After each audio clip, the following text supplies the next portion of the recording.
പ്രസാദ്, എന്തെങ്കിലും മാറ്റം ഈ 1639 ആകാനോ 37 ആകാനോ 2000 മുകളിലേക്ക് കയറാനോ എന്തെങ്കിലും സാധ്യതയുണ്ടോ? അവരുടെ അവസാന കണക്കുകൂട്ടലുകളിൽ മാറ്റമുണ്ടോ?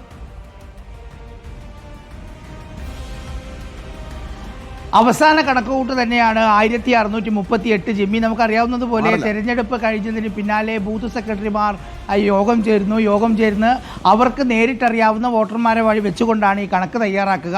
ആ കണക്ക് ലോക്കൽ കമ്മിറ്റിയുടെ ചുമതലയുള്ളവർക്ക് കൊടുക്കും, പഞ്ചായത്ത് കമ്മിറ്റിക്ക് കൈമാറും, അങ്ങനെ മണ്ഡലം കമ്മിറ്റിയിലെത്തും കണക്ക്.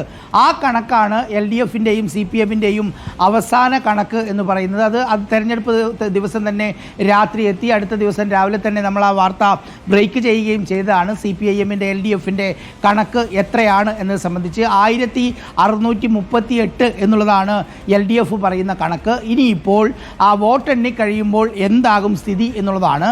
സാധാരണഗതിയിൽ തെരഞ്ഞെടുപ്പിൽ ആളുകൾ പറയുക 5000-ൽ കുറവാണ് ഒരു മുന്നണി ഭൂരിപക്ഷം പ്രതീക്ഷിക്കുന്നതെങ്കിൽ അതിൽ ഒരു പ്രശ്നമുണ്ട് എന്നുള്ളത് തന്നെയാണ്. ഒരു കാര്യം ഉറപ്പാണ് ജിമ്മി, ഇത് ഇഞ്ചോടിഞ്ച് പോരാട്ടം നടന്നു എന്ന കാര്യം ഉറപ്പാണ്. പക്ഷേ UDFിൻ്റെ പ്രതീക്ഷ നേരത്തെ നമ്മളൊക്കെ പറയുന്നത് പോലെ വാനോളമാണ്, 10,000-ന് മുകളിലാണ് അവർ. പുറത്തേക്ക് പറയുന്നു അത് ബൂത്ത് തലത്തിലെടുത്ത കണക്കാണ് എന്ന് പറയുന്നു. അതല്ലാതെ നേതാക്കൾ വ്യക്തിപരമായി സംസാരിക്കുമ്പോൾ എത്രത്തോളം അവരുടെ ആത്മവിശ്വാസം ഉണ്ടെന്നാണ് മനസ്സിലാക്കേണ്ടത്. സ്ഥാനാർത്ഥിയിൽ നിന്ന് നമുക്ക് അങ്ങനെ ഒരു ആത്മവിശ്വാസം കണ്ടില്ല. അദ്ദേഹത്തിന് ഉദ്വേഗമേ ഇല്ല എന്നാണ് അദ്ദേഹം പ്രതികരിച്ചത്. ഒരുപക്ഷെ ഒരു പക്വതയായ പ്രതികരണമായി വേണമെങ്കിൽ അതിനെ വിലയിരുത്താം, പക്ഷേ അതിനപ്പുറം ബാക്കി നാളെ പറയാം എന്നേ പറഞ്ഞിട്ടുള്ളൂ. അപ്പോൾ എങ്ങനെയാണ് മറ്റ് നേതാക്കൾ സ്വകാര്യമായിട്ടെങ്കിലും ഈ ഫലത്തെ കാണുന്നത്? സ്വകാര്യമായി വലിയ പ്രതീക്ഷ കൊടുക്കുന്നില്ല എന്നുള്ളതാണ് സ്മൃതി എല്ലാവരോടും സംസാരിക്കുമ്പോൾ മനസ്സിലാകുന്നത്. പക്ഷേ കണക്കുകൾ അവർ പരിശോധിക്കുമ്പോൾ ചൂണ്ടിക്കാണിക്കുന്നത് ഈ കണക്കാണ് നമ്മൾ പറയുന്നത് എന്ന്. പക്ഷേ ആത്മവിശ്വാസത്തിൽ കുറവുണ്ട് എന്നുള്ളത് തന്നെയാണ്. അതിൽ നമുക്ക് ഇന്നലത്തെ സ്വരാജിൻ്റെ പ്രതികരണം തന്നെ നമുക്ക് നോക്കാം. വിജയിക്കുമെന്നോ ഇല്ല എന്നോ ഒന്നും പറയാതെ ഇനി എത്രയല്ലേ ബാക്കിയുള്ളൂ, നമുക്ക് നാളെ കാണാം എന്ന രീതിയിൽ തന്നെയായിരുന്നു സ്വരാജിൻ്റെ പ്രതികരണമുള്ളത്.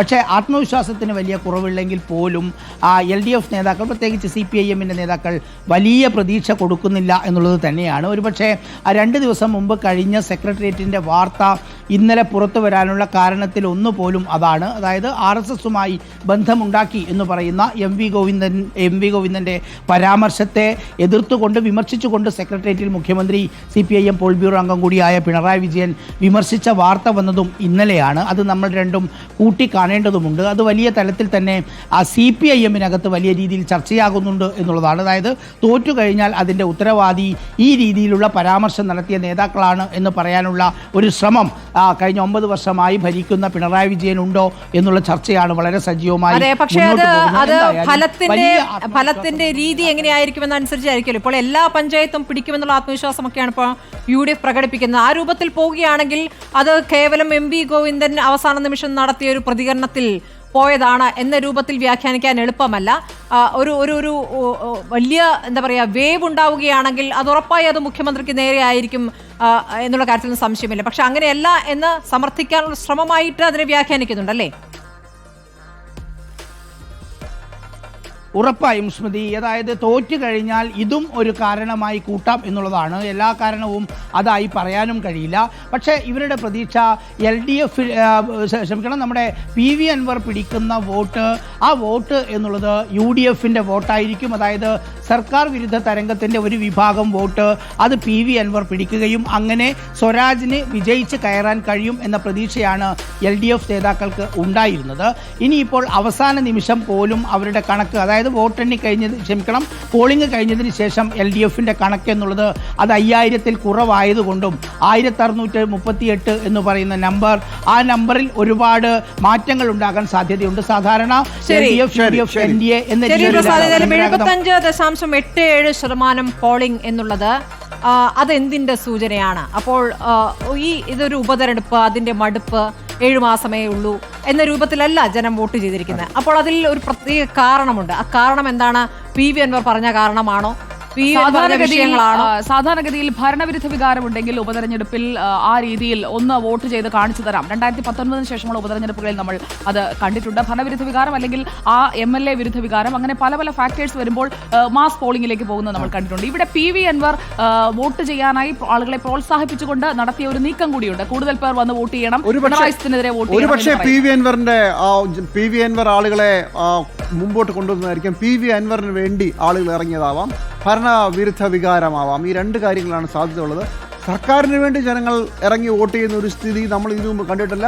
ഒരു പക്ഷേ ഉണ്ടായിക്കൂടാന്നൊന്നുമില്ല. പക്ഷേ ആദ്യം പറഞ്ഞ രണ്ട് അങ്ങനെയാണെങ്കിൽ നമ്മളിപ്പോൾ പിണറായി 2.0 രണ്ടാം പിണറായി സർക്കാർ എന്നുള്ളത് അത് ഇതുവരെ ആവർത്തിച്ചു വന്ന ഒരു രാഷ്ട്രീയ രീതിയുടെ ഒരു വ്യത്യാസമായിട്ടാണ് നമ്മൾ കാണുന്നത്. ഒരു സർക്കാരിന് തുടർച്ച കിട്ടുന്നു, സമീപകാലത്തില്ലാത്ത ഒരു തുടർച്ചയിലേക്ക് ഇടത് സർക്കാർ എത്തുന്നു. അതുപോലെ ഒരു മൂന്നാം പിണറായി സർക്കാർ എന്ന രീതിയിലുള്ള ക്യാമ്പയിൻ നടക്കുമ്പോഴാണ് ഈ ഉപതെരഞ്ഞെടുപ്പ് നടക്കുന്നത്. അപ്പോൾ ഭരണവിരുദ്ധ വികാരമില്ല എന്ന് തെളിയിക്കുന്നതിനായി ഇടത് വോട്ടുകളെ, ഇടത് അനുഭാവ വോട്ടുകളെ കൂട്ടത്തോടെ പോളിപ്പിക്കാൻ സ്വരാജിന് കഴിഞ്ഞിട്ടുണ്ടെങ്കിലോ?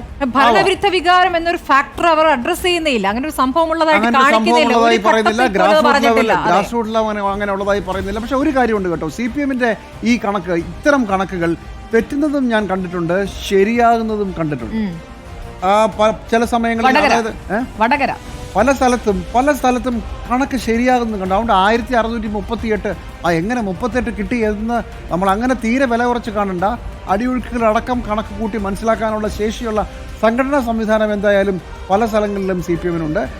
പലപ്പോഴും നമ്മൾ മനസ്സിലാക്കിയിട്ടുള്ളത് ഒരു കാരണവശാലും ഉറപ്പില്ലാത്ത വോട്ടുകൾ തരരുത് നിങ്ങൾ ഈ കണക്ക് കൂട്ടുമ്പോൾ എന്നാണ് CPM താഴേക്ക് കൊടുക്കുന്ന നിർദ്ദേശം. എന്നിട്ടും പലപ്പോഴും കണക്കൊക്കെ തെറ്റും. നമ്മൾ ഈ പ്രവചനം നടത്താനായിട്ട് ആവശ്യപ്പെട്ടിരുന്നു. അപ്പോൾ പ്രേക്ഷകരുടെ പ്രവചനങ്ങൾ വന്നുകൊണ്ടിരിക്കുകയാണ്, അതിലേക്ക് കൂടി ഒന്ന് പോകാം. റൊണാൾഡോ പറയുന്നു, മലപ്പുറം, ആ ഒരു ഐഡിയുടെ പേരാണ് കേട്ടോ. PV അൻവർ 3000, M സ്വരാജ് 3423 എന്ന ഷഹനാസ് താജുദ്ദീൻ അതിൽ ഉറച്ച് നിൽക്കുകയാണ്. അതോടൊപ്പം തന്നെ M സ്വരാജ് 3423, അത് ഷഹനാസ് ആവർത്തിച്ച് വരികയാണ്. അപ്പോൾ ഷഹനാസിന്റെ വോട്ട് നമ്മൾ രേഖപ്പെടുത്തിയിരിക്കുകയാണ്. ഷഹനാസ് താജുദ്ദീൻ, വിനീത പ്ലീസ് നോട്ട്, ഷഹനാസ് താജുദ്ദീൻ 3423 വോട്ടുകൾ. ഈ വോട്ടുകളൊക്കെ തിട്ടപ്പെടുത്തുന്നത് നമ്മുടെ വിനീത വേണുവാണ്. വിനീത ഇവിടെ ഒന്നും ഇല്ലേ? വിനീത കേൾക്കുന്നില്ലേ എന്തോ? 3423 വോട്ടുകളാണ് ഷഹനാസ് താജുദ്ദീൻ ഇപ്പോൾ പ്രെഡിക്ട് ചെയ്തിരിക്കുന്നത്. അത് ശരിയാകുമോ എന്ന് നമുക്ക് നോക്കാം. M സ്വരാജ് 3423 വോട്ടിന് ജയിക്കുമെന്ന് ഷഹനാസിന്റെ എൻട്രി നമ്മൾ ഇവിടെ എടുത്തിരിക്കുകയാണ്. അപ്പോൾ നമ്മുടെ പോളിംഗ് സെന്ററിൽ എടുത്തിരിക്കുന്നു. ട്രാവൽ ട്രക്ക് വ്ലോഗ് പറയുന്നു ബാപ്പുട്ടി 6300 വോട്ടിന്. നിങ്ങളുടെ യഥാർത്ഥ പേര് കൂടി കമന്റ് ചെയ്യണം. അപ്പോൾ ആ ഐഡിയിലേക്ക് വേണമല്ലോ നമുക്ക് കോൺടാക്ട് ചെയ്യാൻ. അൻവർ തോറ്റാൽ നിലമ്പൂരിന് വേണ്ടി ആര് സംസാരിക്കും? പിണറായിക്കും സതീശനുമെതിരെ നേരെ വിരൽ ചൂണ്ടി സംസാരിക്കാൻ ഒരു ആൺകുട്ടി ജയിക്കേണ്ടത് അനിവാര്യം എന്ന് പറഞ്ഞുകൊണ്ട് കടലാസിന്റെ കമന്റ് വരുന്നുണ്ട്. 6300 വോട്ടിന് ബാപ്പുട്ടി ജയിക്കുമെന്നുള്ളതാണ് ഒന്ന്. 15000 UDF എന്ന കണക്ക് വരുന്നുണ്ട്. അതോടൊപ്പം തന്നെ 18360 സിയാദിന്റെ പ്രവചനം 18360 M സ്വരാജ് 7236 എന്ന് നസീം താജുദ്ദീൻ പറയുന്നു. 750 വോട്ടിന് വിജയിക്കുമെന്ന് പറയുന്നു. അതോടൊപ്പം തന്നെ 5099 ഇപ്പോൾ PV അൻവറിന് ഇപ്പോൾ പറഞ്ഞിരിക്കുന്നത്.